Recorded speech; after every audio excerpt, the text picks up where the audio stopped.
UFC 322 goes down this weekend, one of the biggest pay-per-views of the entire year, and I have just found one of the biggest betting spots of the entire year. In this video, I'm going to share with you the bet that's going to make our weekend. Welcome to Lucrative Hammer of the Week, UFC 322 edition. Welcome back to Hammer of the Week, guys, and happy UFC 322 fight week.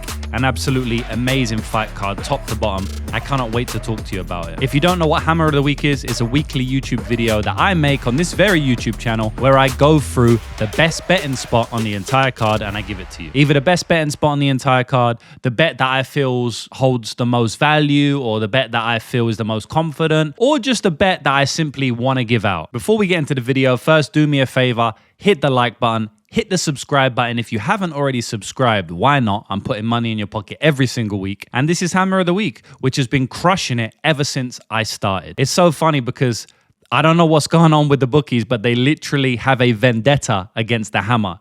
It seems like every time I put a hammer out, the bookies are trying to do something to cancel that hammer. We had Jared Gordon, who was hit with a car less than 24 hours before his Hammer of the Week showdown. We had Robert Valentin last week that would have cashed considering the fight I saw with Zach Reese. He pulled out less than 24 hours before the fight. You know, the bookies didn't want him to cash us another Hammer of the Week. We had Mateus Camilo, who's now on this card, who was going to cash us a Hammer of the Week, who also had a fight cancelled. So the bookies are out to get us. They're watching our YouTube channel. They know when we put out a Hammer of the Week, and they don't want it to run. But guess what? They ain't going to stop us this week, boys. A couple of the times, the hammer has actually performed, and we've crushed it. Melissa Croden, not too long ago, and Melissa Croden, round 3, we cashed it, and a bunch of others. Not even going to get into them, boys. I'm just going to get on with this week's Hammer of the Week. Once I give you the Hammer of the Week, I'm then going to give you some more props that we can use on top of the free Hammer of the Week bet. So make sure you stay around for that. But without further ado, I'm going to showcase to you the Hammer of the Week for UFC 322. Damn, a new UFC betting scandal, yeah? We win so much, they're probably going to think I'm involved. But I don't need to fix fights. I just need to lock in. Hey, I'm walking here! Anyway, enough of that nonsense. Time to make some money. I know the people need another hammer. All right, here we go. Let's go get this hammer. Ladies and gentlemen, making his way to the cage, we have now the GOAT of MMA betting, otherwise known as Lucrative James, and he is about to swing the hell out of that hammer. And there it is, lads. Carlos Prates at odds of minus 200.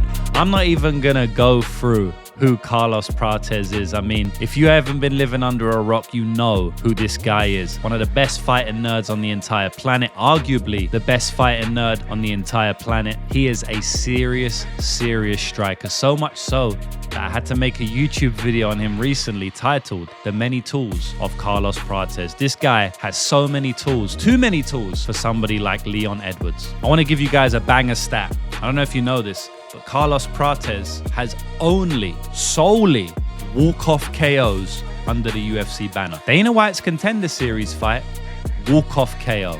UFC debut against Trevin Giles, walk-off KO. Second fight in the UFC against Charles Radke, walk-off KO. 2 months later against Li Jingliang, walk-off KO. Gets given the veteran lesson against Neil Magny, walk-off KO.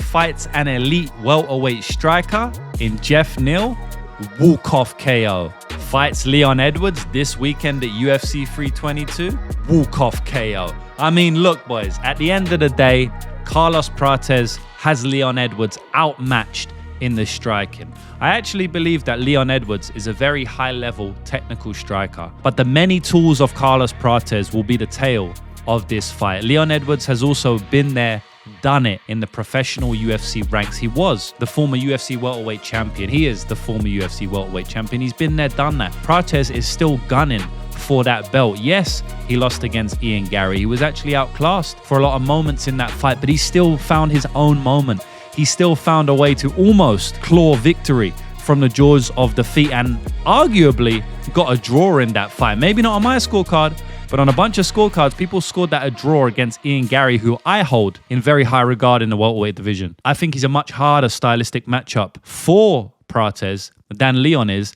and he still found his shot in that fight. Like, Leon Edwards has showcased decent footwork in his career before, and the reason I mention footwork is because Gary has the best footwork in the division. And you're going to need elite footwork against Carlos Prates because you got to evade that guy. You cannot stand and trade in a pocket with him. Carlos Prates has built an entire career pre-UFC of knocking motherfuckers out who stand and trade in the middle. He is a Muay Thai striker. The literal game of Muay Thai is to stand and trade. You know, the evasion in Muay Thai is not really heralded. It's kind of give one and take one. And as I was saying, although Leon Edwards has showcased some good footwork in his career, if you watch his recent career, and to be honest, a lot of his fights, the guy kind of likes to play that Muay Thai game at times and stand in the middle, trade with you, move out the way slightly, make you miss a little bit, but he's not really dancing on the outside like Ian Gary, kicking legs and fighting a beautiful fight in that regard. He's kind of outskilling you on the feet rather than using footwork to do it. Just more technicality, better distance management, not so much displaying elite footwork. In fact, there's been a lot of times, again, in his more recent career, where the guy seems flat-footed. He's not out there displaying good footwork. Against Sean Brady, he looks stuck in the mud at times, even on the feet.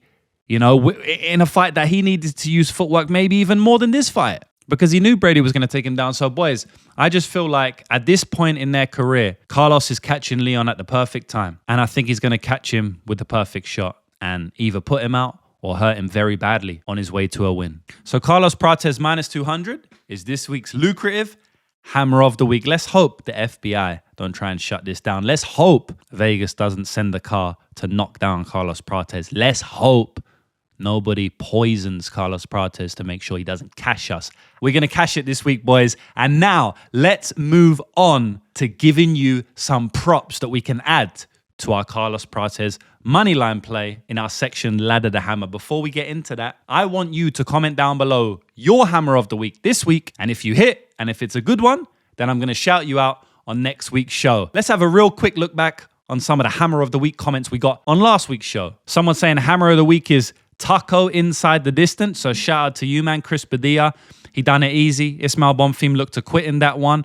Obviously, there was a lot of controversy with the weight miss and stuff. Padilla made it look easy, man. So shout out to Brown Belt DL for that. Shout out to RTJ MMA. He said his hammer of the week was Tulio Duncan under 2.5 rounds. That looked like a solid bet. Duncan killed him. Shout out to everyone in the VIP. Cashing Chris Duncan as a plus 160 underdog there. As always, when I'm looking through these comments, like 95% of them are losses. It's not easy picking a good bet in MMA, man. We did get Joseph Weber saying hock it via KO. That was an easy one, bro. That is literally the definition of a hammer. Congratulations to you. We got Vanio saying Gabriel Bonfim by submission round 2 and Daniel Marcos. Gabriel Bonfim got a KO in round 2, so I'm going to give you like a half hammer for that one. And Daniel Marcos looked easy, so congrats, bro. Kind of. Insidious Gorilla said, if this hits, I'll buy a month of VIP. Barcelos decision at plus 300. Congratulations, bro. Use that money. Sign up to the VIP like you said. The link is down below. Sublaunch.com/lucrative MMA. And you can start cashing hammers with me every single week. I'll see you in the VIP group chat. Make sure you introduce yourself when you come into the group. Playlist of She. You crushed it, bro.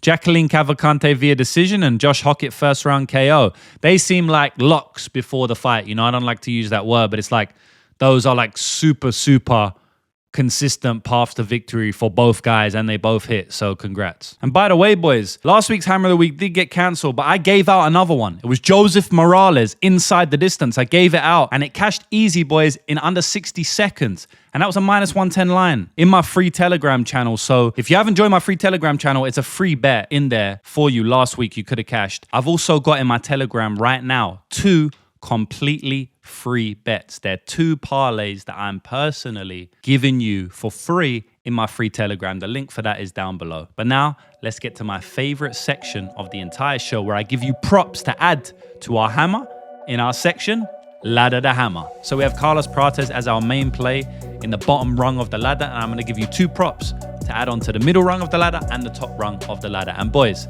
I mean, you probably didn't even need to stay. You know what I'm going to say. Carlos Prates via KO is an auto bet when he fights, you know, and it's plus 170 odds. So we're going to have Carlos Prates via KO on the second rung of our ladder. Now, we're going to add one more prop on. And I'm thinking about this fight, right?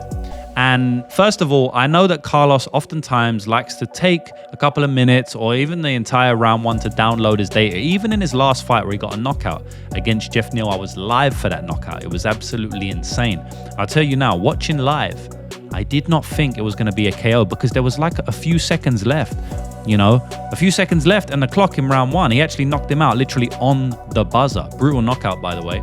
But he took a while to start getting to Jeff. In the last 30 seconds of that round one, he really started to turn it up and he managed to get a KO, right? But what I'm trying to say is Carlos takes some time to download data, right? So I don't think it's going to be a round one KO, right? Like it almost saw round two in his last fight. And a lot of fights he goes into round two. Even the Neil Magny fight where he did get a knockout, it was late into the first round. So then we're left with round two or round three, right? Is he going to get KO in round two or round three? At the end of the day, man, this is a crazy stat, but Leon's never been KO'd, right? And I'm picking him to get KO'd here. So yeah, maybe a little bit against the grain, but at the same time as Carlos Prates. And I don't think he's ever fought a dangerous striker like Carlos Prates ever in his entire career, in my opinion.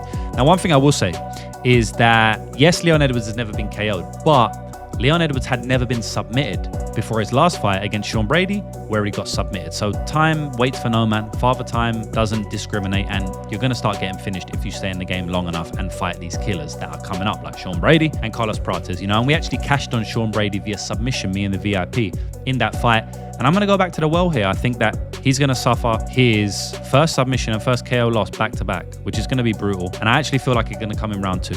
You know, Carlos actually he has got no round three KOs in his entire career. So I'm not necessarily going to call it to start here. It definitely could happen. By the end of the day, boys, I have to give you one round, right? And I'm going to give you Carlos Prates via KO in round two at odds of plus 650 for our third and final rung of our ladder in our section, Ladder the Hammer. So boys, I've said it before, but MMA betting has completely changed my life, right? I make a full-time income from betting on MMA. I've been making a full-time income from MMA betting for a long time now, many years. It's allowed me to quit my job, all of that good stuff. You can join and literally copy and paste my bets. The link is below, sublaunch.com/lucrative MMA. We're up over 175 units this year, so just insane numbers. I'm not even going to go into them. One thing I will say before I go, boys, is that I've given out 2 free bets in my free Telegram channel. You can join. The link for that is below as well. You don't have to sign up, don't have to pay anything.